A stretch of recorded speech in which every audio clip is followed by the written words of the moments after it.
மத்தேயு 24:30-31. அப்பொழுது மனுஷகுமாரனுடைய அடையாளம் வானத்தில் காணப்படும். அப்பொழுது மனுஷகுமாரன் வல்லமையோடும் மிகுந்த மகிமையோடும் வானத்தின் மேகங்கள் மேல் வருகிறதை பூமியில் உள்ள சகல கோத்திரத்தாரும் கண்டு புலம்புவார்கள். ஆமா, என்னது? அதாவது மிகுந்த மகிமையோடு வானத்தின் மேகங்கள் மேல் வருகிறதை. என்ன மகிமையோட? மிகுந்த மகிமையோட. லூக்கா 9:26. இது வருகை குறித்து தான் சொல்லப்பட்டிருக்கு. அவர் வருகும்போது எப்படி வருவாருன்னு சொல்லப்பட்டிருக்கு. என்னை குறித்து 26:9-26. என்னை குறித்தும் என் வார்த்தைகளை குறித்தும் எவன் வெட்கப்படுகிறானோ அவனை குறித்து மனுஷகுமாரனும் தம்முடைய மகிமையோடும் பிதாவின் மகிமையோடும். பாருங்க, அது அழகா சொல்லப்படுற குறித்தோம்.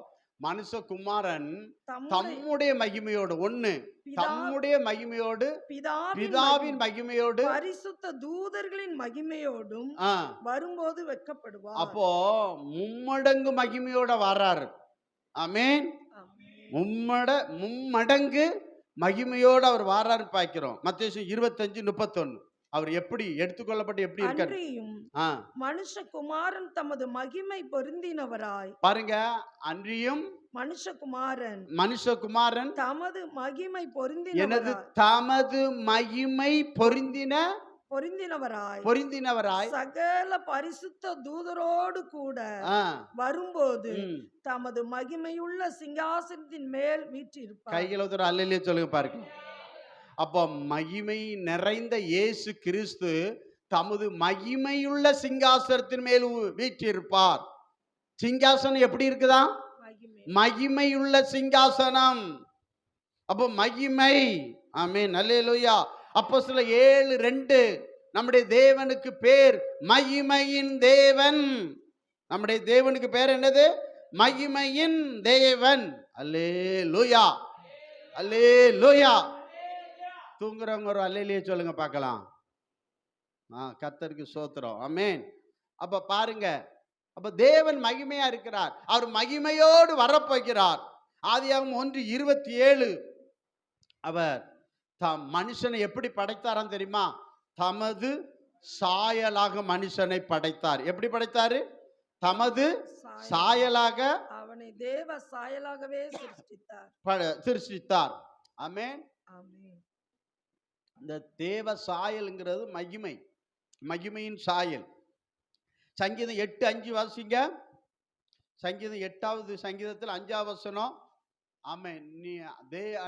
நீர் அவனை தேவ தூதரிலும் சற்று சிறியவனாக்கினீர். மகிமையினாலும் கனத்தினாலும் அவனை முடிசூட்டினீர். அப்ப மனுஷனை படைக்கும் போது அவர் மகிமையுள்ள தேவன் தாம் படைச்ச மனுஷனையும் எதனால படைக்காரு?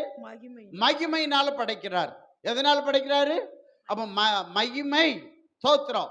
நல்லா கவனிங்க. ஒரு கூட்ட தூதன் மகிமையை இழக்கிறான். ஆகவே தகப்பன் இயேசு பூமியிலே மனிதனை மகிமையினால் அவர் படைக்கின்றார் என்று பார்க்கிறோம். ஸ்தோத்திரம், கர்த்தருக்கு ஸ்தோத்திரம். தேவன் நல்லவர். ரோமர் நிருபத்துக்கு பவுல் எழுதும் பொழுது 3:23 சொல்லுகிறது, பாவம் செய்த எல்லோரும் பாவம் செய்து எதை இழந்தார்கள்? தேவ மகிமையற்றவர்களாய் இழந்தார்கள். தேவமையா. அப்போ பாவம் எதை இழக்க செய்கிறது? தேவன் தந்த மகிமையை இழக்க செய்கிறது. அப்ப அந்த பாவத்துக்காக தான் இயேசு இந்த பூமிக்கு வந்து, ஆமென், ஸ்தோத்திரம், வந்தார். இன்னைக்கு உயிரோட எழும்பினார் என்று பார்க்கிறோம். அப்போ பாவம் மனுஷனுக்கு இருந்த மகிமையை இழக்க செய்கிறது. நம்ம வாழ்க்கையில ஏன் இழப்பு அப்படின்னா, ஸ்தோத்திரம், பாவம் செய்யும் போது நாம் நஷ்டப்படுகிறோம், இழக்கிறோம். ஏதோ ஒன்றை நாம் இழந்து விடுகிறோம் பார்க்கிறோம். கர்த்தருக்கு ஸ்தோத்திரம். நீங்க பாருங்க, கெட்ட குமாரன் பாவம் செஞ்ச பிறகு, ஆமென், தகப்பன் என்கிற உறவை அவன் இழக்கிறான். நெபுகாத்நேச்சர் பாவம் செய்யும் பொழுது, ஆமென், அவன் எதை இழக்கிறான்? ராஜ பதவி இழக்கிறான், ஆளுகை இழக்கிறான். அவன் மனித இன்றி மாடாய் மாற்றப்பட்டான்னு பார்க்கிறோம். அவன் பாவம் செய்யும் போதுதான் இதெல்லாம் இழப்புகள் எல்லாம் வருகிறது என்று நம்ம பார்க்கின்றோம். ஆமென், அல்லேலூயா. அப்போ 1வது அதிகாரத்துல தமது சாயலாகிய மகிமையினாலே மனிதனை சிருஷ்டித்தார். ஆனா ஆதியாகமம் 5வது அதிகாரத்துல 1 முதல் 3 வரை படித்தால் தமது சாயலாக படைக்கப்பட்ட மனுஷன் தேவ சாயலை இழந்து ஆதாம் ஏவாள் எப்படி படைச்சிருக்கணும்? தேவ சாயலில் ஒரு குமாரனை பெற்றிருக்கணும். தேவ சாயலில் ஒரு குமாரனை பெற்றிருக்கணும். ஆனா அவன் எப்படி குமாரனை பெற்றான்னு சொல்லப்பட்டிருக்கிறது? தேவ சாயல் போனதுனால மனுஷ சாயலில் குமாரனை பெற்றான். அப்போ சந்ததி பாவத்துக்குள் தள்ளப்படுகிறது. தேவ மகிமை இழந்து மனுஷ சாயலாக அவன் என்ன செய்யறான்? சந்ததி வருகிறது என்று பார்க்கிறோம். கர்த்தருக்கு ஸ்தோத்திரம். அப்படின்னா அதற்கு அப்புறம் பிறந்த குழந்தைகள் எல்லாம் தேவ சாயலில் பிறக்கல, மனுஷ சாயலில் குழந்தைகள் பிறக்கிறதுன்னு பார்க்கிறோம். எல்லா பிறக்கிற குழந்தைகள் எல்லாம் தேவ சாயலில் பிறக்கல, மனுஷ சாயலில் பிள்ளைகள் பிறக்கிறது அப்படின்னு பார்க்கிறோம். அதனாலதான் சொல்றேன், என் தாய் என்னை எப்படி பெற்றா? பாவத்தில். அப்போ பாவ சாயல் தொடர்கிறது என்று பார்க்கிறோம். பாவ சாயல் தொடர்கிறது என்று நாம் பார்க்கிறோம். கர்த்தருக்கு ஸ்தோத்திரம். ஆகவே அந்த இழந்த மகிமையை கர்த்தர் மனுபுத்திரனுக்கு திரும்ப கொடுக்க பிதாவாகிய தேவன் தம்முடைய ஒரே குமாரனாகிய இயேசு கிறிஸ்துவை இந்த பூமிக்கு அனுப்பினார். ஆமென். எதுக்கு அனுப்பினார்? அற்புதம் செய்யறதுக்கு. அதுக்கு அனுப்பினாரு? அதுக்கு அல்ல. மனுஷன் எதை இழந்துட்டான்? ஆமா, இழந்துட்டான். மகிமை இழந்துட்டான். தம்முடைய சாயலை என்ன பண்ணிட்டான்? இழந்துட்டான். கர்த்தருக்கு ஸ்தோத்திரம். தேவன் நல்லவர், நமக்கு நன்மை செய்வாராக. ஆகையதான் பிலிப்பியர் 2வது அதிகாரத்துல 6வது வசனம் 7வது வசனம் வாசிங்க பார்க்கலாம். கொஞ்சம் வேகமா இருந்தா நல்லா இருக்கும். அவர் தேவனுடைய ரூபமா இருந்தோம். எண்ணாமல் வெறுமையாக்கி என்ன ரூபம் எடுத்தார்? அப்போ பிதாவாகிய தேவன் தம்முடைய குமாரன் என்ன ரூபம் எடுத்தார்? ரூபம் எடுத்து என்ன சாயலானார்?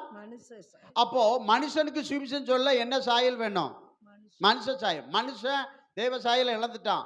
அப்போ தேவ சாயலை விட்டுட்டு இப்போ இயேசு கிறிஸ்து பரலோகத்துல அவர் எப்படி இருக்கிறார்? சிங்காசனம். மகிமை பொருந்தின இயேசு கிறிஸ்து மகிமையுள்ள சிங்காசனத்தில் மகிமை நிறைஞ்ச தூதர்கள் எல்லாம் சேனைகள் தேவனை கர்த்தர் பரிசுத்தர் பரிசுத்தர் அந்த மகிமையின் மத்தியில் வாழ்ந்த இயேசு கிறிஸ்து அதை உனக்காக எனக்காக வெறுத்து விட்டுட்டு, ஆமென், நம்ம இன்னைக்கு என்ன சாயல் இருக்கோம்?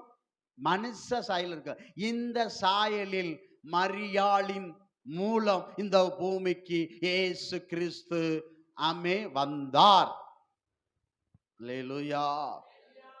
ஆகவே வியாதி வந்தா மனுஷனுடைய உருவம் மாறுமா மாறாதா? மாறும். அதே போல ஒரு மனுஷனுக்குள்ள நல்லா கவனிங்க, பாவம் என்கிற நோய் இருந்தா அவன் உருவம் நல்லா இருக்காது, தேவ பிரசனம் இருக்காது, மகிமை இருக்காது, வல்லமை இருக்காது, கர்த்தருடைய அபிஷேகம் இருக்காது. இதை இழந்துருவான். பாவம் இவைகளை இழக்க செய்யும் என்று பார்க்கிறோம். அதனாலதான் ஏசாயா 53:2 அழகா சொல்றது, இயேசு கிறிஸ்து 1000-10,000 பேர்களில் சிறந்தவர், அழகுள்ளவர். ஆனா அவருக்கு எப்படி இருந்ததா போடுங்க. ஏசாயா இளங்கிளையை போலவும் வறண்ட நிலத்திலிருந்து துளிகிற வேரை போலவும் அவருக்கு முன்பாக எழும்புகிறார்கள். அவருக்கு அழகும் இல்லை, சௌந்தரியமும் இல்லை. அவரை பார்க்கும்போது நாம் அவரை விரும்பத்தக்க ரூபம் அவருக்கு இல்லாதிருந்தது. அவர் அழகில் சிறந்தவர், அப்படிதானே? ஆனா சிலுவையில எப்படி இருந்தாரு? அப்ப நம்ம பாவம் இயேசு கிறிஸ்துவின் அழகை என்ன செஞ்சது? இழக்க செய்தன்னு பார்க்கிறோம். உன் மேல வச்ச அன்பு, என் மேல வச்ச அன்பு அவர் தன்னுடைய அழகை இழந்தார். உனக்காக எனக்காக என்ன செஞ்சார்? அழகை இழந்தார். ஏன்னா நீ அழகை இழந்துட்டா, பாவம் செஞ்சுட்டு நீ அந்த அழகை பெற்றுக்கொள்ள வேண்டும், சாயலை பெற்றுக்கொள்ள வேண்டும், அந்த மகிமை என்ன செய்யணும்? பெற்றுக்கொள்ள வேண்டும் என்பதற்காக இயேசு கிறிஸ்து இந்த பூமிக்கு வந்து நம்முடைய பாவத்துக்காக, பாவ நோய்க்காக அவருடைய உருவம் என்ன செஞ்சது? அழகை இழக்க வைத்தது. ஆமென். அல்லேலூயா, அல்லேலூயா. அந்த தெய்வத்தை நன்றி செலுத்த வேண்டும். ஆமே. ஆண்டவரே, நீர் எனக்காக ஆமே உம் அழகை இழந்தீர், உம்முடைய மகிமையை இழந்தீர், உம்முடைய தேவ சாயலை இழந்தீரே. உம்மை துதிக்கிறேன், ஸ்தோத்தரிக்கிறேன். ஏன்? அந்த மகிமை, அந்த அழகு, அந்த தேவ சாயலை எனக்கு தருவதற்காக நீர் எனக்காக இழந்தீரே. உமக்கு சோத்திரம். கர்த்தருக்கு சோத்திரம். கடைசி வரைக்கும் அவருக்கு நம்ம எப்படி இருக்கணும்? நன்றி உள்ளவர்களா இருக்க வேண்டும். கர்த்தருக்கு சோத்திரம். பழைய ஏற்பாட்டில் நீங்க பார்ப்பீர்கள் என்றால், நீங்க பரிசுத்தவான்கள் எல்லாம் என்ன செய்தார்? மகிமையை கண்டார்கள். முதல் ஆமே இஸ்ரவேலுக்கு எகிப்தை விட்டு வெளியே வரும் பொழுது ஆமே யாத்திராகமம் 16:10 மேகத்தில் மகிமையை கண்டார்கள். எல்லாரும் கண்டார்கள். ஆமீன், தோத்திரம். அதற்கப்புறம் நீங்க பார்க்கிற பொழுது மோசே செபிக்கிறான். யாத்திராகமம் 33:17-18, ஆண்டவரே உம்முடைய மகிமை நாங்க காண வேண்டும், உம்முடைய மகிமை எங்களுக்குள்ள வர வேண்டும் அப்படின்னு கேட்கல. அவன் என்ன சொல்றானா? உம்முடைய மகிமையை நாங்கள் காண வேண்டும். ஆமே. யாத்திராகமம் 40வது அதிகாரத்தில் 34-35 பாருங்க. ஆசாரிப்பட்ட கூடாரத்தில் மகிமை என்ன செஞ்சது? இறங்கியதை மோசே கண்டான். ஆமேன். சங்கீதம் 27:4 என்ன கேட்க? தாவீது ஜெபிக்கிறான், உம்முடைய ஆலயத்தில் உம்முடைய மகிமையை நான் என்ன செய்யணும்? காண வேண்டும் என்று கர்த்தரை நோக்கி வேண்டுதல் செய்தான் என்று பார்க்கிறோம். சங்கீதம் 63:1-2 உம்முடைய பரிசுத்த ஸ்தலத்தில் உம்முடைய மகிமை நான் கண்டேன். சோத்திரம், கர்த்தருக்கு சோத்திரம்.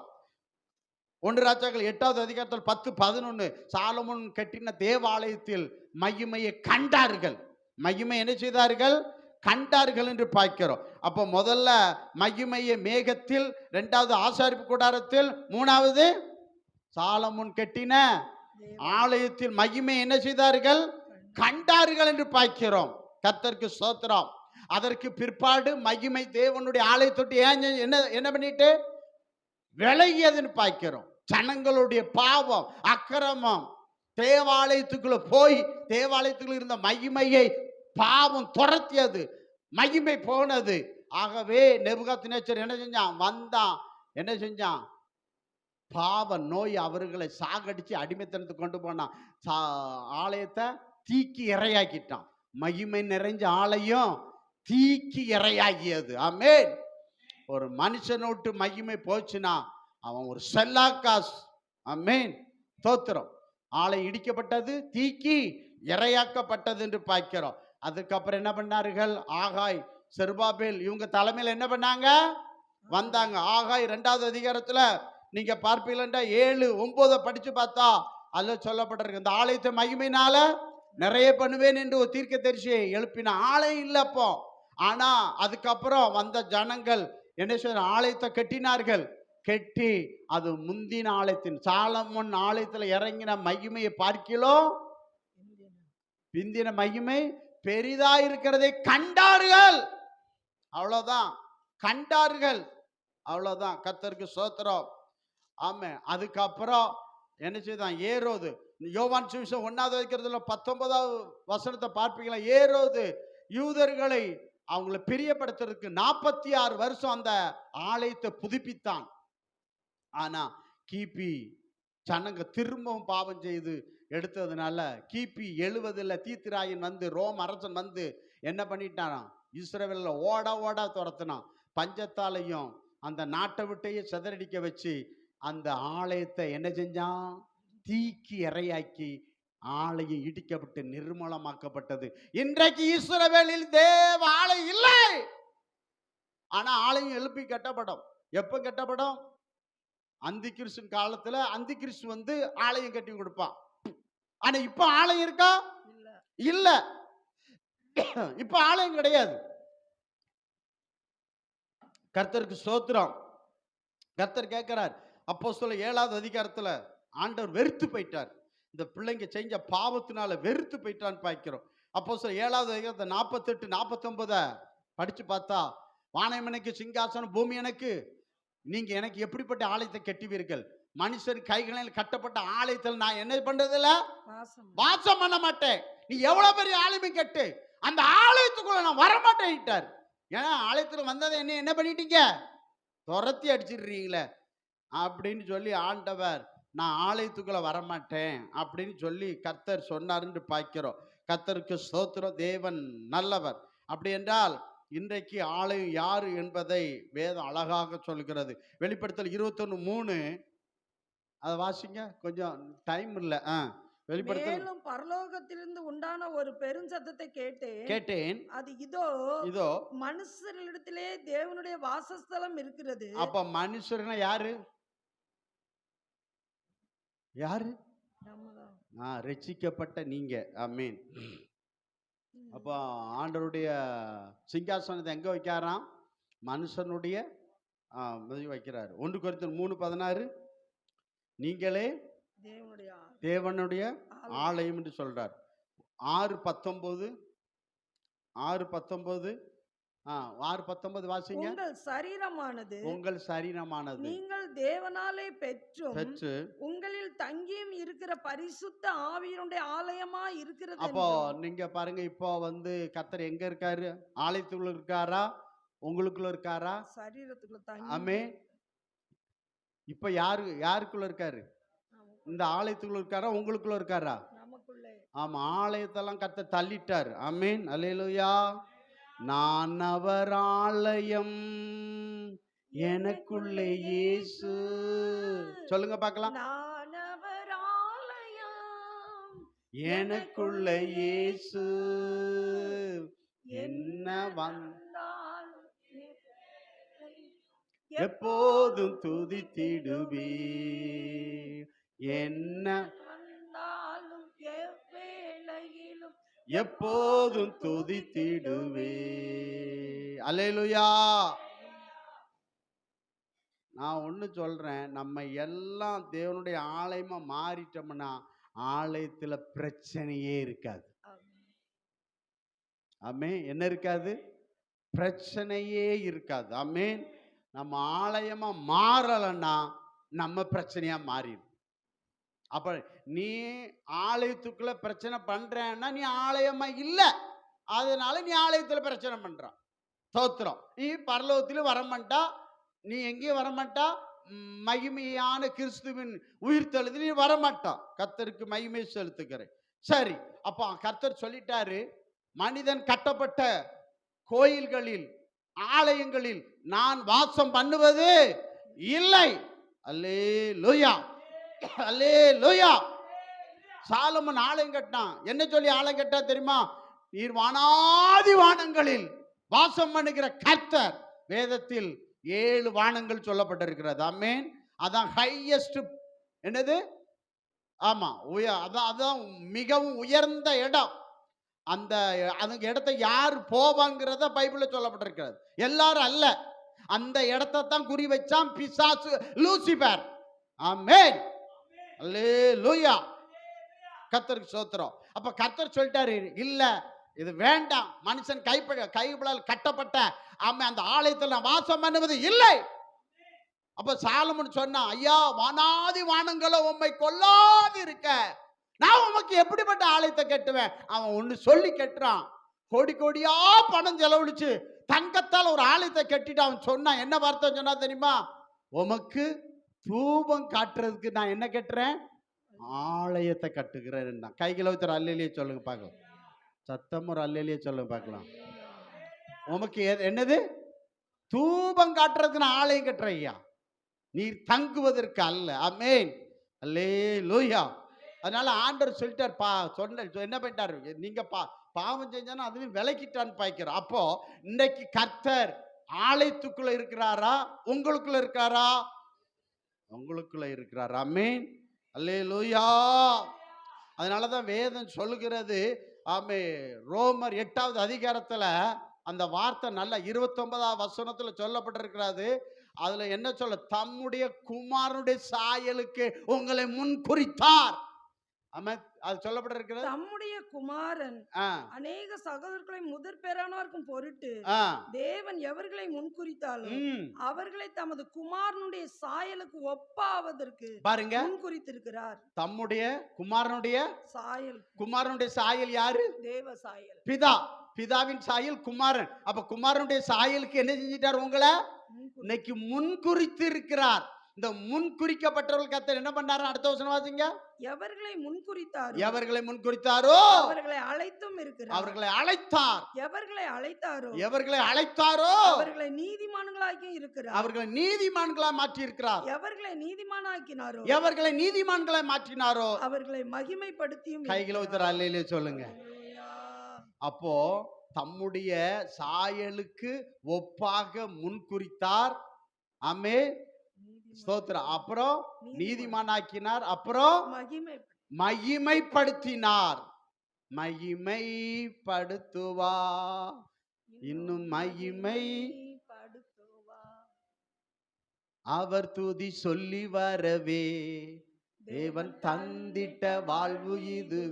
ஒரு நாள் துதி பகுதிக்கு நான் வர மாட்டேனே. அவர் துதி சொல்லி வரவே தேவ சாயலை இழந்தவனே, நான் துதிக்கு வர மாட்டனே. துதியின் பகுதி யாருக்கோ?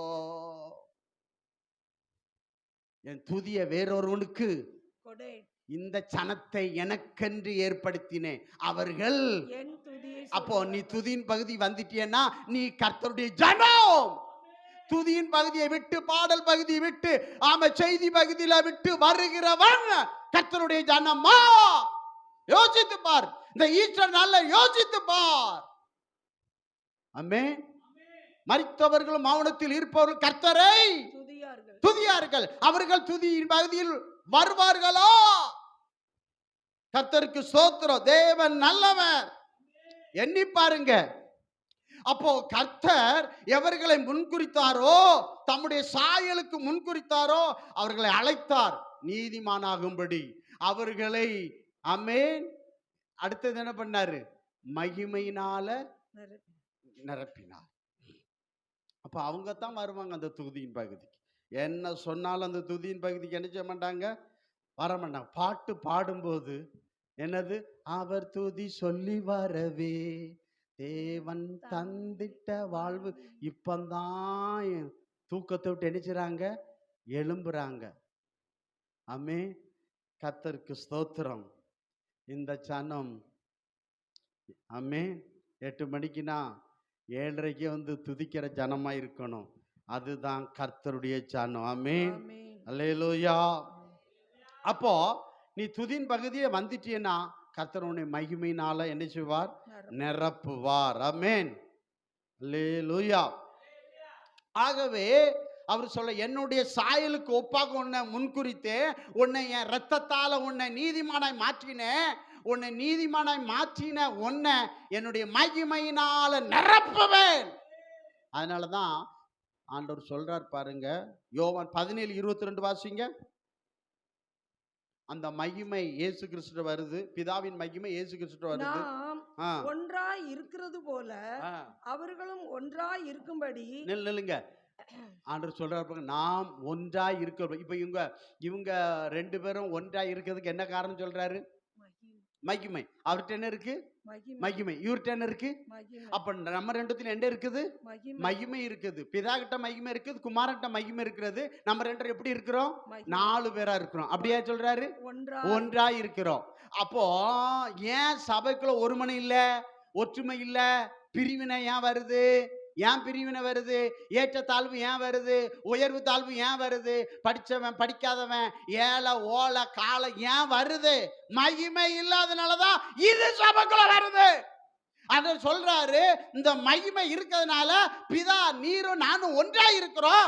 அவங்களுக்குள்ள பிரிவினை வரக்கூடாது. அப்போ என்ன செய்யணும்?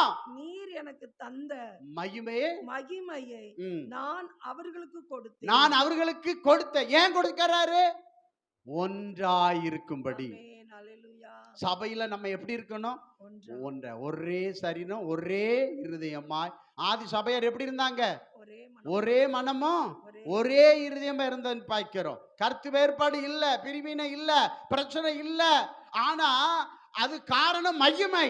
அப்போ இன்னைக்கு கர்த்தர் என்ன சொல்றாரு? பிதா குமார் நாங்க ஒன்றாய் இருக்கிறது போல சபையாரும் ஒன்றாய் இருக்கும்படி, ஒரே குடும்பமா இருக்கும்படி என்ன வேணும்? மகிமை. மகிமை இல்லாதனாலதான் பிரச்சனை. சபையில் இன்னைக்கு எதுனா பிரச்சனைனா மகிமை இல்ல, அதனால சண்டை. அதை வச்சு சண்டை, இதை வச்சு சண்டை, சண்டை போடுற சபை பரலோகம் போகாது. கைகளை ஊத்துற அல்லையே சொல்லுங்க பார்க்கலாம், சத்தமா சொல்லுங்க. கர்த்தருக்கு ஸ்தோத்திரம். 40 நாள் கத்திட்டு இன்னைக்கும் கர்த்தருக்கு பலம் கொடுத்திருக்கிறார். ஒரு நாள் 40 நாள் தொடர்ந்து கத்தியிருக்கேன். ஸ்தோத்திரம். அதுலதான் அந்த பிள்ளை வந்து கை தட்டுது. எனக்கு ஆச்சரியமா இருந்து பார்க்கிறோம். ஆமென். 40 நாள் வந்துட்டு அந்த பிள்ளை என்ன செய்யுது? அந்த பிள்ளைக்கு வயசு எத்தனை?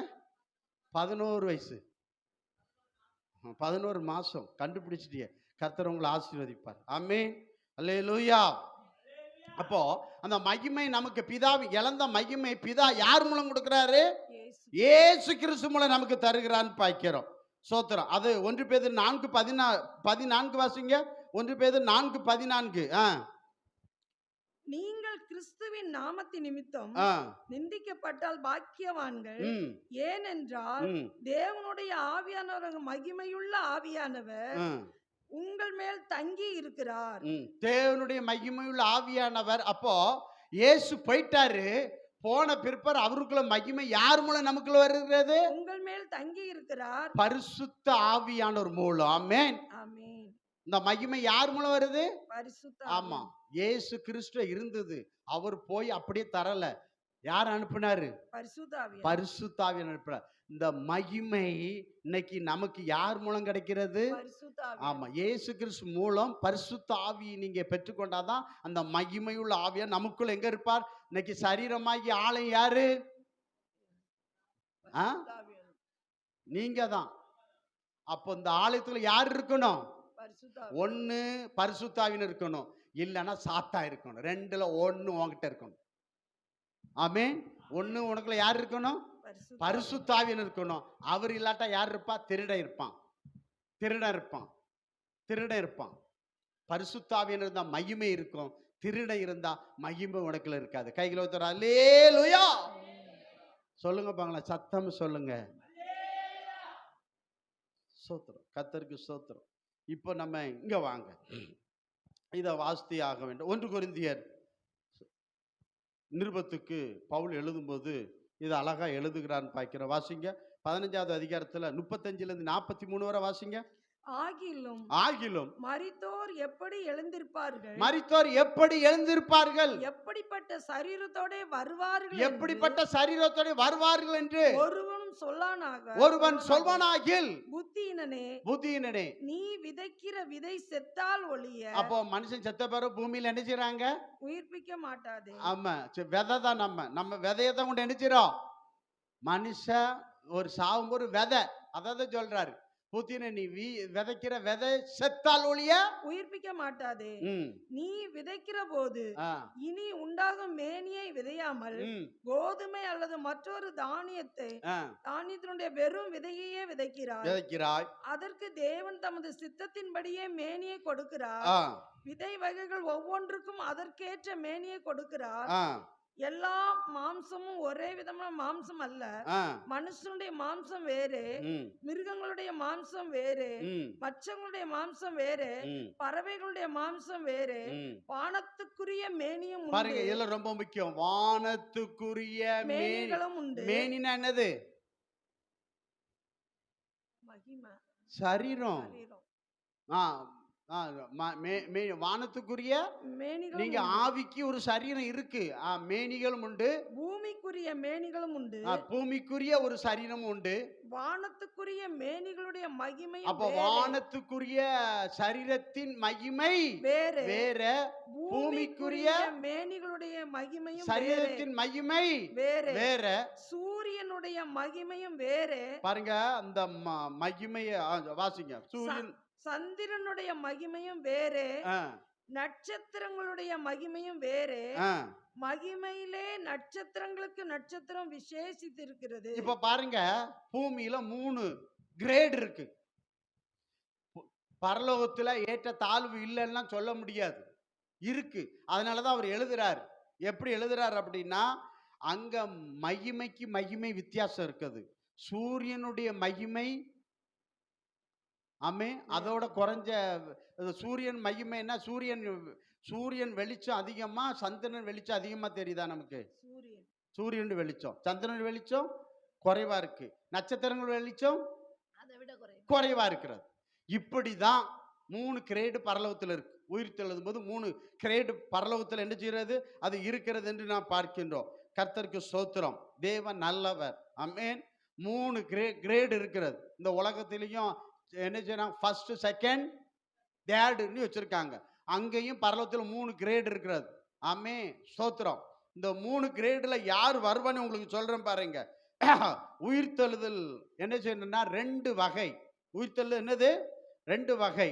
ஒன்று, முதலாம் உயிர்த்தெழுதல், வெளிப்படுத்தல் 20:6. இந்த முதலாம் உயிர்த்தெழுதல்,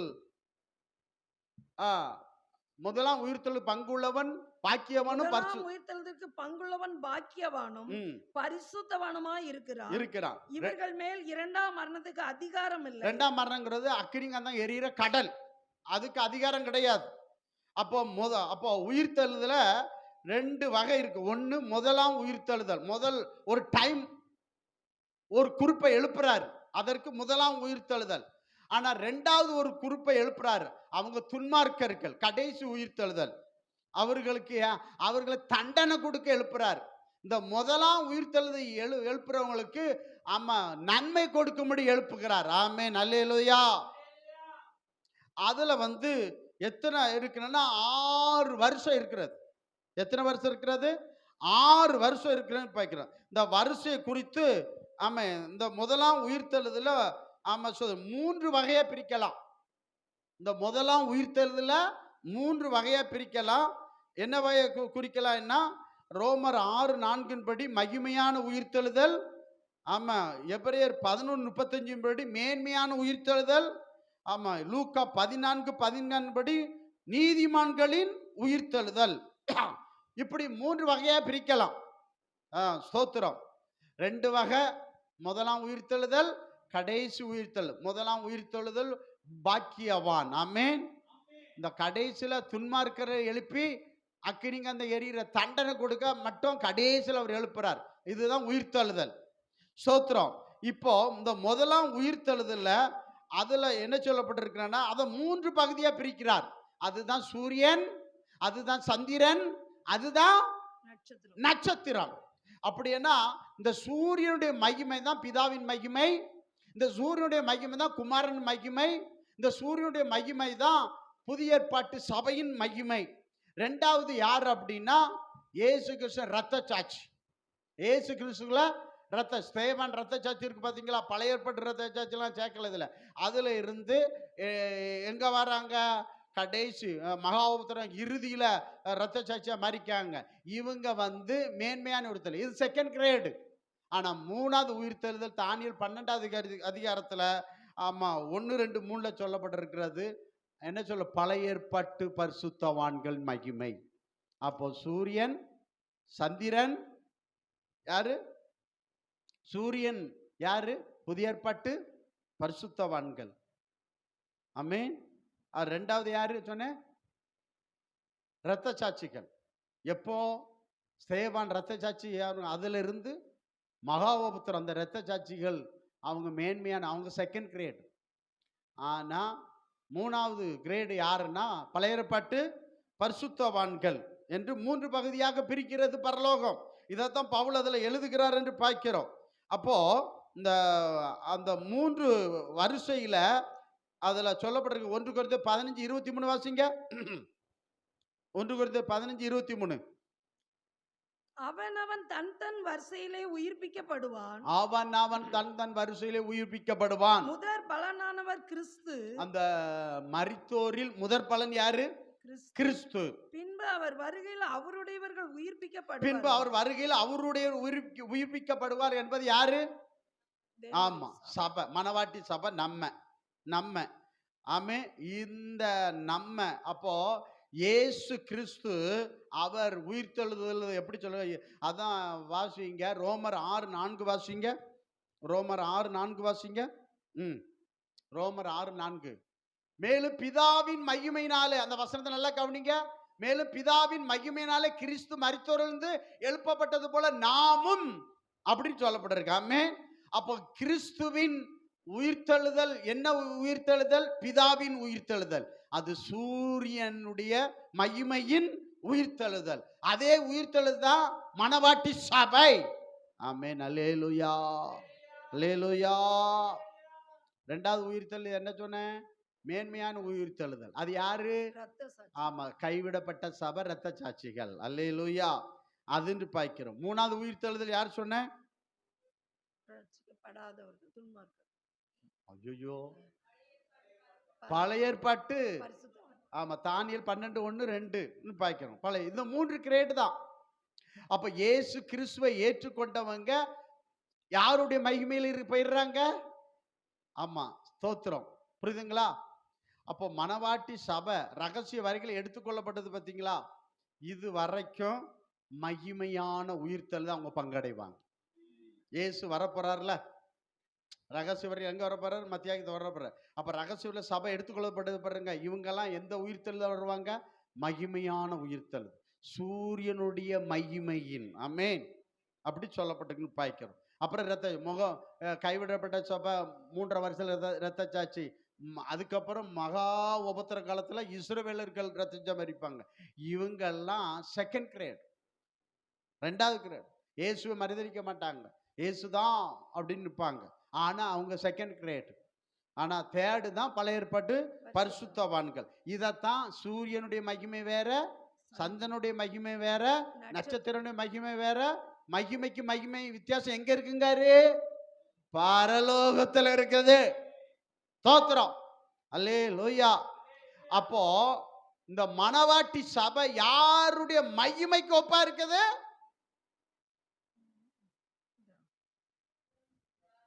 பிதா குமாரனுடைய மகிமைக்கு ஒப்பா இருக்கு. அதைத்தானே நீங்க நல்லா கவனிங்க. எவர்களை முன்குறித்தாரோ அவர்களை யார் சாயலுக்கு? குமாரனுடைய சாயலுக்கு. அவர்களை நீதிமானாக்கினார், அவர்களை மகிமைப்படுத்தினார். அவர்கள் என்ன செய்தார்? மகிமைப்படுத்தினார் என்று சொல்லப்பட்டிருக்குன்னு பார்க்கிறோம். கர்த்தருக்கு ஸ்தோத்திரம். அல்லேலூயா, அல்லேலூயா. அவர்கள் என்ன செய்தார்? மகிமைப்படுத்தினார் என்று சொல்லப்பட்டிருக்காது. பிலிப்பியர் 2வது அதிகாரத்துல 20-21 பாருங்க. ஸ்தோத்திரம், வாசிங்க பார்க்கலாம் சீக்கிரம். அதேனென்றால் உங்கள் காரியங்களை உண்மையா மற்றவர்கள் எல்லோரும் கிறிஸ்து இயேசுக்குரியவர்களை நம்முடைய குடியிருப்பு அது இல்லையா? நம்முடைய குடியிருப்போ பரலோகத்தில் இருக்கிறது.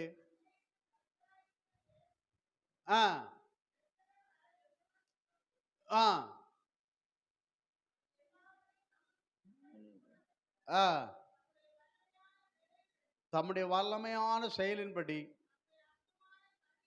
நம்முடைய அற்பமான சரீரத்தை அவருடைய மகிமையான சரீரத்துக்கு ஒப்பாக்குவா. யார? எவர்களை முன் தம்முடைய குமாரனுடைய சாயலுக்கு யாரை முன்குறித்தாரோ, எவர்களை அழைத்தாரோ, நீதிமானாக்கினாரோ, மகிமைப்படுத்தினாரோ அவர்களை தம்முடைய மகிமையான சாயலுக்கு ஒப்பாக்குவார். அல்லேலூயா. 1 யோவான் 3:2 அவ எப்படி மாறிடுவாங்கன்னு சொல்லப்பட்டிருக்கு பாருங்க. 1 யோவான் 3:2 வாசிங்க. 1 யோவான் 3:2 சீக்கிரம். பிரியமானவர்களே, இப்பொழுது தேவனுடைய பிள்ளைகளா இருக்கிறோம். இனி எவ்விதமா இருப்போம் என்று என்ன வெளிப்படவில்லை. ஆகிலும் அவர் வெளிப்படும் பொழுது அவர் இருக்கிற வண்ணமாகவே அவரை தரிசிப்பதினால் அவருக்கு ஒப்பா இருப்போம் என்று அப்ப தம்முடைய குமாரனுக்கு சாயலுக்கு ஒப்பாயிருப்போம் என்று உலக தோற்றம் முன்பாக கர்த்தர் உன்னை என்னை முன்குறித்தார். தோத்திரம் என்ன செய்தார்? முன்குறித்தார் என்று பார்க்கிறோம். கர்த்தருக்கு ஸ்தோத்திரம். அப்போ அவர்களை தான் வருகையில் என்ன செய்வாரா? தம்முடைய அவருடைய மகிமைக்கு ஒப்பாக மறுரூபப்படுத்துவார். இது எப்ப மறுரூபப்படுத்துவார்? அதான் சொன்னேன், கிறிஸ்துவின் மகிமையான வருகையில் இது நடக்கும் என்று சொல்லப்பட்டிருக்கிறது. 1 கொரிந்தியர் 15வது அதிகாரத்துல 51வது வசனம் 52வது வசனம் வாசிங்க பார்க்கலாம். இதோ ஒரு ரகசியத்தை உங்களுக்கு அறிவிக்கிறேன். இதோ ஒரு ரகசியத்தை உங்களுக்கு அறிவிக்கிறேன். நாம் எல்லோரும் நித்திரை அடைவதில்லை. நாம் எல்லோரும் நித்திரை அடைவதில்லை. ஆகிலும் கடைசி எக்காலம் தொனிக்கும் போது. கடைசி எக்காலம் அதுதான் ரகசிய வருகைக்கு உள்ள என்ன எக்காலம்? அது கடைசி எக்காலம் தொனிக்கும் போது ஒரு நிமிஷத்திலே ஒரு இமை பொழுதுதான் கரெக்ட். நிமிஷம் தப்பு. ஒரு இமை பொழுதிலே நாம் எல்லோரும் மறுரூபமாக்கப்படுவோம். எக்காலம் தொனிக்கும். அப்பொழுது மரித்தோர் அழிவில்லாதவர்களாய் எழுந்திருப்பார்கள். அப்ப நாம கிறிஸ்துவுக்கு முன்ன மரிச்சிருப்பாங்களா, அவங்க அழிவில்லாதவர் என்ன செய்வாங்க? எழும்புவார்கள். நாமும் மறுரூபமாக்கப்படுவோம். நாமும் எப்படி படுவோம்? உயிரோடு இருக்கிற நாம என்ன செய்வோம்? மறுரூபம் ஆக்கப்படுவோம். போதும், மறுரூபம் என்ன செய்வோம்? ஆக்கப்படுவோம் என்று சொல்லப்பட்டிருக்கிறது. இதத்தான் 1 தெசலோனிக்கேயர் 4வது அதிகாரத்துல கிறிஸ்துவின் மகிமையான வருகை சொல்லப்பட்டிருக்கிறது. 1 தெசலோனிக்கேயர் 4வது அதிகாரத்துல 16, 17 வாசிங்க. ஏனெனில் கர்த்தர் தாமே ஆரவாரத்தோடும் பிரதான தூதனுடைய சத்தத்தோடும் தேவ எக்காலத்தோடும் வானத்திலிருந்து இறங்கி வருவார். அப்பொழுது கிறிஸ்துவுக்குள் மரித்தவர்கள் முதலாவது எழுந்திருப்பார்கள். அப்ப கிறிஸ்துவுக்குள் நமக்கு முன்ன மரித்தவர்கள் என்ன செய்வார்கள்? முதலாவது எழுந்திருப்பார்கள். பின்பு உயிரோடு இருக்கும் நாமும் கர்த்தருக்கு எதிர்கொண்டு போக மேகங்கள் மேல் அவரோடு கூட ஆகாயத்தில் எடுத்துக்கொள்ளப்பட்டு இவ்விதமாய் எப்போதும் கர்த்தருடனே கூட இருப்போம். இவ்விதமா எப்பொழுதும் கர்த்தரோடு கூட இருப்போம். இப்ப அவர் எப்படி வராரு? லூக்கா 9:26 பாருங்க. பிதாவின் மகிமை, அவருடைய மகிமை, பரிசுத்தாவின் மகிமை, மும்மடங்கு மகிமையோட அந்த வரைக்கையில வர்றார். லூக்கா 9:26 சொல்லப்பட்டிருக்குன்னு பார்க்கிறோம். அப்போ அவருடைய மகிமையான சரீரத்துக்கு என்ன செய்யறார்? நம்மள யார எப்போ அந்த ரோமர் 8:29 தம்முடைய குமாரனுடைய சாயலுக்கு யாரை முன்குறித்தாரோ. அப்ப எல்லாரும் சபைக்குள்ள வர முடியாதுங்க. எல்லாரும் சர்ச்சுக்குள்ள நிற்க முடியாது. எல்லாரும் கர்த்தருக்கு மனவாட்டியா மாற முடியாது. யாரை உலக தோற்றத்துக்கு முன்ன யாரை நீங்கள் என்னை தெரிந்து நான் உங்களை தெரிந்து கொண்டேன் கர்த்தர் சொல்றான்னு பார்க்கிறோம். அப்ப தம்முடைய குமாரனுடைய சாயலுக்கு யாரை முன்குறித்தாரோ அழைத்தவர்களை நீதிமானாக்கினவர்களை மகிமைப்படுத்தினார். அப்ப அவர்களை தான் என்ன செய்கிறார் என்றால் தம்முடைய மகிமையான சரீரத்துக்கு ஒப்பாக மறுரூபப்படுத்துகிறார் என்று பார்க்கிறோம். இதைத்தான் பவுல் எழுதுறாரு. ஆமா, 1 கொரிந்தியர் 3:17-18 வாசிங்க. ஸ்தோத்திரம். ஒருவன் தேவனுடைய ஆலயத்தை அது இல்லாம 2 கொரிந்தியர் 3வது அதிகாரத்துல வாசிங்கப்பா. அதாவது மகிமை மேல் மகிமை அடைந்து அந்த வசனம். ஸ்தோத்திரம். 3வது அதிகாரத்துல 17-18. சரி, நானே எடுத்துடுறேன். அந்த வசனம் தேவை. 18 போடுமா. நாம் எல்லாம் 18 நாம் எல்லாம் திறந்த முகமா கர்த்தருடைய மகிமையை கண்ணாடியில் காண்கிறது போல. இன்னைக்கு கண்ணாடியில தான் பார்க்கிறோம். இன்னைக்கு பழைய ஏற்பாடு பரிசுத்தவான் போல எப்படி பார்க்கிறோம்? நமக்குள்ள தான் மகிமை. அத கண்ணாடியில இன்னைக்கு காண்கிறது போல கண்டு ஆவியா இருக்கிற கர்த்தராலே அந்த சாயல் தான மகிமை. இந்த சாயலை தான் நம்ம என்ன செஞ்சிட்டோம்? மகிமையின் மேல் மகிமை அடைந்து மறுரூபமாக்கப்படுகிறோம். இந்த சாயலை நம்ம என்ன செஞ்சிட்டோம்? இழந்துட்டோம். இந்த சாயல் நமக்கு யார் மூலம் திரும்ப கிடைக்கிறது? இயேசு கிறிஸ்து மூலம், பரிசுத்த ஆவியானவர் மூலம். ஆமென். அந்த சாயலாகத்தானே மகிமையின் மேல் மகிமை அடைந்து மறுரூபப்படுத்த. அப்போ உன்னை மறுரூபப்படுத்துற யாரு? சாவுக்கு ஏதுவான ரோமர் 8:11 சாவுக்கு ஏதுவான சரீரத்தை உயிர்ப்பிக்க செய்கிற பரிசுத்த ஆவியானவர். அப்போ யாரை மறுரூபப்படுத்துவாரா? யாரை தம்முடைய குமாரனுடைய சாயலுக்கு முன்குறித்தாரோ எல்லாரும் அவர் முன்குறிக்கப்பட்டவர்களை அழைப்பார், அழைத்தவர்களை நீதிமானாக்குவார், நீதிமானாக்கினவரை மகிமைப்படுத்துவார். அவர் மகிமையோடு வரப்போகிறார். ஆமென். மத்தேயு ஆமென் தோத்திரம் 24 30 31. ஆனா மத்தேயு 25 31ல அவர் மகிமையுள்ள சிங்காசனத்தில் உட்கார்ந்திருப்பார். ஆமென். அவர் மத்தியாகத்துல மகிமையுள்ள சிங்காசனம் உட்கார்ந்திருப்பார், மகிமையில நிரம்பி இருப்பார் என்று பார்க்கிறோம். ஆமென். அப்ப அந்த மகிமைக்கு முன்பாக நம்ம நிக்கணும்னா அந்த மகிமை இங்கேயே நமக்கு கர்த்தர் தரணும். ஆமென். சூரியனுடைய மகிமை. ஆமென். யாரு? அதான் புதிய ஏற்பாட்டு சபை. அல்லேலூயா. கைவிடப்பட்ட சபை, இரத்த சாட்சியா மரிக்கிற சபை, அது வந்து அது வந்து செகண்ட் கிரேடு. பழைய ஏற்பாட்டு பரிசுத்தம் தேர்டு மூணாவதுன்னு பார்க்கிறோம். அப்போ முதல்ல கர்த்தரோட நம்ம யார் இருக்கோம்? புதிய ஏற்பாட்டு சபை தான். இதுதான் முதலாம் உயிர்த்தெழுதலுக்கு. ஆமா, அந்த 6 உயிர்த்தெழுதல வருது. அதான் முதல்ல. அது 6 உயிர்த்தெழுதல 3 கிரேடா பிரிக்காரு. First, second, third. அதுல ஃபர்ஸ்ட் புதிய ஏற்பாட்டு சபை. கைகள் ஒருத்தர் அல்லேலூயா சொல்லுங்க பார்க்கலாம். அல்லேலூயா, அல்லேலூயா. அப்போ முன்குறிக்கப்பட்டவர் தான் எங்க வர முடியும்? சர்ச்சுக்குள்ள வர முடியும், சர்ச்சுக்குள்ள நிலைக்க முடியும், வருகையில பறந்து போக முடியும். அல்லேலூயா. கர்த்தருக்கு ஸ்தோத்திரம். சில முன்குறிக்கப்பட்டவங்களும் யூதாஸ் போல அந்த இடத்தை இழந்து போகலாம் என்று நம்ம பார்க்கின்றோம். ஆண்டவருக்கு மகிமை உண்டாகட்டும். தேவன் நல்லவர். இந்த சூரியன் சந்திரன் இது எல்லாம் சூரியனத்துல என்ன வரும்? வேகமா வெளிச்சம். சந்திரன்ட்ட என்ன வரும்? வெளிச்சம். நட்சத்திரத்துல என்ன வரும்? வெளிச்சம். சரி, அது சூரியன்ட்ட வெளிச்சம் அதிகம். ஒன்று அந்த கிரேட் அப்படியே வச்சுக்காங்க. இப்போ பாருங்க, வெளிப்படுத்தல் 21 23 வாசிங்க. கொஞ்சம் வேகமாக வெளிச்சம் முடிச்சிருந்தேன் சீக்கிரம். நகரத்திற்கு வெளிச்சம் கொடுக்க ஆமென் சூரியனும் சந்திரனும் அதுக்கு வேண்டியதில்லை, தேவனுடைய மகிமையே அதை பிரகாசித்தது. அப்போ பாருங்க, அதுக்கு சூரியன் வேண்டாம். புதிய ஏற்பாட்டுல புதிய எருசலேம் சொல்லப்பட்டிருக்கிறது. புதிய எருசலேம்ல வெளிச்சத்தை கொடுக்கிறது என்னதான்? தேவனுடைய மகிமை அதை பிரகாசிப்பித்தது. அது பிரகாசிக்கிறது. ஆட்டுக்குட்டியானவரே அதற்கு விளக்கு. அப்ப அங்க வெளிச்சம் கொடுக்க கர்த்தருடைய மகிமை என்று எழுதப்பட்டிருக்கிறது. அங்க சூரியன் சந்திரன் எல்லாம் வெளியே இருக்கலாம், புதிய பூமிக்கு இருக்கலாம். புதிய பூமியில சூரியன் சந்திரன் இருக்கும். இது அது நித்தியத்துல உங்களுக்கு நான் சொல்றேன். புதிய பூமியில சூரியன் சந்திரன் இருக்கும். ஆனா புதிய எருசலேமுக்குள்ள யாரு தான் வெளிச்சம் கொடுக்கிறா?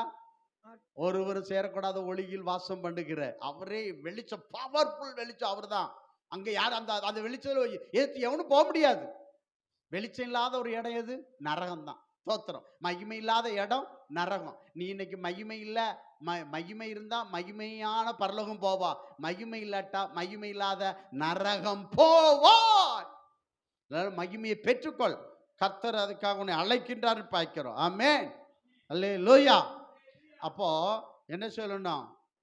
உங்க வெளிச்சம் மனுஷருக்கு முன்பாக, நீங்கள் உலகத்துக்கு வெளிச்சம். அந்த வெளிச்சம் மனுஷருக்கு முன்பாக அந்த மகிமை நமக்குள்ள இருந்தா என்ன செய்யும்? பிரகாசிக்கும். அல்லேலூயா. அதனாலதான் கடைசியில ஏசாயா 40:5 அதை வாசிங்க பார்க்கலாம். ஏசாயா 40:5 கொஞ்சம் வாசிங்க. ஏசாயா 40:5. தோத்திரம். ஆமா, கர்த்தரின் மகிமை வெளியரங்கமாகும், அந்த மாம்சமான யாவும் அதை ஏகமாய் காணும். கர்த்தரின் வாக்கு அதை உரைத்தது என்று வனாந்தரத்தில் கூப்பிடுற சத்தம். அப்போ சொல்லப்பட்டிருக்கிறது, இந்த மகிமையை இனி வரும் நாட்கள்ல என்ன செய்வாங்க? காணுவாங்க. அதுக்கு தான் ஏசாயா 49:3 சொல்லுகிறது, இஸ்ரவேலே நான் உன்னில் மகிமைப்படுவேன், என் மகிமையை இந்த உலகத்தார் உன் மூலம் காண்பார்கள். இஸ்ரவேலே, ஆமென். சோத்திரம். நான் உன்னில் கர்த்தர் உன்னில் மகிமைப்படுகிறாரா? துதிக்கிற தேவ பிள்ளையே, உனக்குள்ள மகிமை இருக்கிறதா? உன் மகிமையே உன் குடும்பம், உன் சபை, உன் ஊர், உலகத்துல உனக்குள்ள இருக்க மகிமையை காண்கிறதா? காண்பார்கள் என்று பைபிள் சொல்லுகிறதே. அல்லேலூயா, அல்லேலூயா. ஏசாயா புஸ்தகம் ஆமே ஸ்தோத்திரிக்கிறோம். 60:19 வாசிங்க. 60:19 வாசிங்க. இனி சூரியன் உனக்கு பகலிலே வெளிச்சமாய் இராமல், இனி சூரியன் உனக்கு பகலிலே வெளிச்சமாய் இராமலும், சந்திரன் தன் வெளிச்சத்தால் உனக்கு பிரகாசியாமலும், பிரகாசியாமலும், கர்த்தரே உனக்கு நித்திய வெளிச்சமும். கைகளை வைத்தற அல்லேலூயா சொல்லுங்க. சத்தமா சொல்லுங்கம்மா. அல்லேலூயா. யார் உனக்கு வெளிச்சமா இருப்பா? கர்த்தரே உனக்கு நித்திய வெளிச்சம். கரண்ட் கட்டான ஆயிட்டு போகுதுங்க. ஆமே ஸ்தோத்திரம். இஸ்ரவேல்ல இரவு 40 வருஷம் கரண்ட் கட்டே இல்லை. ஆமே உனக்கு யார் வெளிச்சமா இருப்பா? கர்த்தரே. கர்த்தரே உனக்கு நித்திய வெளிச்சமும், நித்திய வெளிச்சமும், உன் தேவனே உனக்கு மகிமையுமாய் இருப்பார். ஆமா, மகிமையின் தேவன் உனக்கு மகிமையமா இருப்பார். ஆமென். மகிமையின் தேவன் ஆபிரகாமுக்கு தரிசனமாகி, ஆமே, அந்த மகிமையின் ஐஸ்வர்யம் வெள்ளிக்கும் பொண்ணுக்கும் அவனை சீமானாய் மாற்றினார். ஆமென். யோசிப்பு சொல்லுவான், ஆமே, இந்த மகிமையின் ஐஸ்வர்யத்தை சொல்லுங்க அப்படின்னு சொல்லுவான். ஆமென். அல்லேலூயா, அல்லேலூயா. ஏசாயா 60 அதிகாரத்துல 1, 2, 3 வாசிங்க பார்க்கலாம். எழும்பி எழும்பி பிரகாசி, உன் ஒளி வந்தது, ஒளி வந்தது, கர்த்தருடைய மகிமை உன்மேல் உதித்தது. கர்த்தருடைய மகிமை யார் மேல் உதித்தது? உன்மேல் உன் மேல் உதித்தது. இதோ இருள் பூமியையும் காரிருள் ஜனங்களையும் மூடும். காரிருள் ஜனங்களை என்ன செய்யும்? மூடும். மூடும். நில்லுங்க, நில்லுங்க. உனக்குள்ள இந்த பூமியின் ஜனம் இருளுக்குள்ள கிடக்காங்க, அந்த காலத்துல கிடக்குறாங்க. ஆமென். இருளின் அதிபதி இருளை கொடுக்கலான்னு பார்க்கிறோம். ஆனா உனக்குள்ள வெளிச்சம் இருந்தா அந்த இருட்டை இந்த வெளிச்சம் துரத்தி அடிக்கும். அப்படிதானே? அடிக்குமா அடிக்காதா? உன்ட வெளிச்சம் இருந்துச்சுன்னா, ஆனா அந்த பூமி என்னத்தை மூடுது? இருள் மூடுது. உனக்குள்ள வெளிச்சம் இருந்தா அந்த இருள் என்ன செஞ்சிடும்? போயிடும். இதோ இருள் பூமியும் காரிருள் ஜனங்களையும் மூடும். ஆனாலும் உன்மேல் கர்த்தர் உதிப்பார். அவருடைய மகிமை உன்மேல் காணப்படும். அவருடைய மகிமை உன்மேல் காணப்படும். உன் வெளிச்சத்தினிடத்தில், உன் வெளிச்சத்தினிடத்தில் ஜாதிகளும் உதிக்கிற உன் ஒளியினிடத்திற்கு ராஜாக்களும் நடந்து வருவார்கள். அல்லேலூயா. நீங்க 4ஆம் வசனம் 5, 6, 7 வரை படிச்சீங்கன்னா அதுல வேற சொல்லப்படும். குமாரர் குமார்த்தெங்கள் விசுவாசிகள். ஆமே சோத்தரிக்கிறோம். அதுல அழகா சொல்லப்பட்ட ராஜாக்கள், எம்பிக்கள், எம்எல்ஏக்கள், ஐஸ்வர்யவனுக்கு எல்லாம் எப்படி வருவார்கள்? நடந்து வருவார்கள். அல்லேலூயா. நடந்து என்ன செய்வார்கள்? வருவதை நீ காண்போது உன் இருதயம் அதிசயப்பட்டு பூரிக்கும். அப்ப 7ஆம் வசனம் சொல்லுகிறது, என் மகிமை உன்மேல் இருக்கும். ஆமென். அல்லேலூயா, அல்லேலூயா. அப்போ ஏன் இன்னைக்கு ஜனங்க வரல, ராஜாக்கள் வரலன்னா வெளிச்சம் நம்மகிட்ட குறைவா இருக்கு. ஆமென். அப்ப வெளிச்சம் இருந்தா இவங்கெல்லாம் என்ன பண்ணிடுவாங்க? வருவாங்க. தேவ பிள்ளையே, உன் சொந்த பந்தம் ஏன் உன்னை தேடி வரல, உற்றார் உறவினர் ஏன் தேடி வரல அப்படின்னா வெளிச்சம் குறைவா இருக்கு. இன்னைக்கு அந்த வெளிச்சத்தை தான் ஆண்டவர் கொடுக்க இயேசு கிறிஸ்து மகிமையிலே வந்திருக்கிறார். ஆமென். அல்லேலூயா. இந்த வெளிச்சத்தை கொடுக்க இயேசு கிறிஸ்து வந்திருக்கிறார். ஆமென். வெளிச்சம் கொஞ்சம் குறைவா இருக்கிற, மங்கி எரிஞ்சிட்டு இருக்கிறது. இப்போ அந்த ஃபுல் பவர் வெளிச்சத்தை பரிசுத்தாவி நமக்கு தரப்போகிறார். ஆமென். அல்லேலூயா. சபதான் முதல் கிரேட். ஆமென். சூரியனுடைய மகிமை. ஆமென். இரத்த சாட்சிகள் செகண்ட் கிரேடு. ஆமென். 3வது கிரேடு யாரு? பழைய ஏற்பாட்டு பரிசுத்தவான்கள். அதெல்லாம் தள்ளி தள்ளி போயிடும். அப்ப பாருங்க, அப்ப பிதா மகிமை, குமாரனுடைய மகிமையில மனவாட்டி சபைய அந்த மகிமைக்குள்ள அவர் வச்சிருக்கார். எவ்வளவு பெரிய பாக்கியம். ஆமென். அல்லேலூயா. அவர் 1 தெசலோனிக்கேயர் 4:16 சொல்லப்பட்டிருக்கு. அவர் எப்படி வராரோ? மகிமையுள்ள தேவன் மகிமையோட வாரார். மகிமையுள்ள சபையை எடுத்துக்கொள்ள வரப்போகிறார். ஆமென். அல்லேலூயா. கர்த்தாவே, அந்த மகிமையுள்ள ஆண்டவர் பிரசனத்துல நிரப்புங்கப்பா அப்படின்னு சொல்லி கர்த்தரை நோக்கி நீங்க பாருங்க. ஆண்டவர் நம்மளை நிரப்ப போகிறார். ஆமென்.